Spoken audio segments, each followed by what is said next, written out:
Once upon a time, in ancient Celtic Europe, there was a bustling trade scene that stretched far and wide across the continent.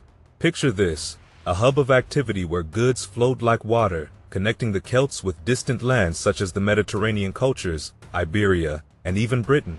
It was a time of expansion and exploration, where the Celts exchanged their own treasures like salt, slaves, iron, and gold for exotic delights such as wine, ivory, and fine pottery. But trade wasn't just about swapping goods. It was also a meeting of minds, where ideas about technology, art, and religion were shared and exchanged. Of course, where there's trade, there's also competition. As the Celts vied for valuable resources, tensions rose, leading to tribal conflicts and even clashes with their powerful neighbors, the Romans. Now, let's talk about some of the key goods that were traded back and forth. The Celts were known for their salt, gold, and slaves, while they eagerly imported goods like wine, ivory, and raw glass. Imagine the excitement as these treasures traveled across vast distances, enriching both the Celts and their trading partners. But trade wasn't just about business transactions. It often started with the exchange of prestigious gifts between rulers. Take, for example, the mysterious Gundestrup cauldron, a magnificent silver bowl adorned with intricate designs inspired by Celtic gods. Scholars believe it may have been a diplomatic gift passed between friendly rulers as a symbol of goodwill. Similarly, the Trident torque, a hefty piece of jewelry discovered in Germany, hints at connections between distant cultures. Was it a diplomatic offering or a payment for goods received? The truth may be lost to time, but these artifacts remind us of the fascinating web of trade that once connected peoples from all corners of the ancient world. And so, from these humble beginnings of gift exchange, a flourishing trade network emerged, linking Celtic tribes with Greek colonies and beyond. Archaeological discoveries tell us that this trade was already thriving as early as the 6th century BCE, shaping the course of history and enriching the lives of all involved. As trade flourished among the Celtic tribes, certain goods emerged as hot commodities, eagerly exchanged and prized across the lands. Salt and iron were among the most sought-after items, essential for preserving meat and crafting tools. Imagine the bustling activity around the salt mines of the northern Alps, where precious rock salt was extracted and traded, fueling the prosperity of settlements like those in Hallstatt, Austria. The Celts understood the importance of strategic locations, often settling near major rivers like the Rhine and Danube, which served as vital arteries for trade. Alongside salt and iron, copper was another valuable export, mined from regions like Central Europe and traded far and wide. But perhaps the most glittering treasure of all was gold, abundant in places like Gaul, earning the region the nickname gold-bearing Gaul. Gold was extracted from rivers and mines, its allure attracting traders from distant lands. Meanwhile, across the seas, European tin found its way to Celtic sites like Mont-Lascaux in France, enriching the region and fueling the production of bronze.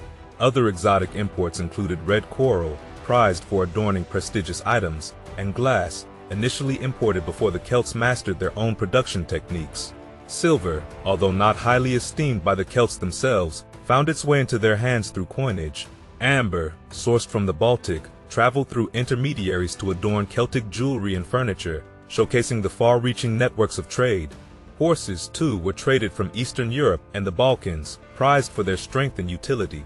And let's not forget the beloved Mediterranean wine, eagerly purchased by the Celts with tens of thousands of Roman amphorae discovered in Gaul, a testament to their appreciation for fine indulgences. As Celtic feasts unfolded, wine flowed freely, served in vessels sourced from distant lands. Greek cups, Etruscan craters, and Roman flagons found their way into Celtic tombs, a testament to the rich tapestry of trade that connected the ancient world. And, as trade flourished in ancient Celtic Europe, it brought not only prosperity but also significant changes to the fabric of society. The exchange of goods opened up avenues for the flow of ideas, technology, and culture, shaping the Celts' way of life in profound ways. Imagine the scene: Celtic craftsmen eagerly adopting new techniques in metalwork and pottery, inspired by the intricate designs and fine craftsmanship of their Mediterranean counterparts. From the 3rd century BCE, they even minted their own coins, mirroring Greek models, though these coins were primarily symbols of prestige rather than widely circulated currency. But trade wasn't just about material goods. It influenced burial practices, artistic styles, and even societal values. Contact with Mediterranean cultures led to a shift in Celtic burial customs, transitioning from mound burials to flat graves or cremation. Intricate vegetal designs, likely inspired by Near Eastern and Mediterranean art, adorned everything from jewelry to pottery, reflecting a newfound appreciation for beauty and intricacy. Interestingly, the Celts' reverence for torques, elaborate neck rings, caught the eye of the Romans, who adopted them as symbols of valor worn proudly by their soldiers.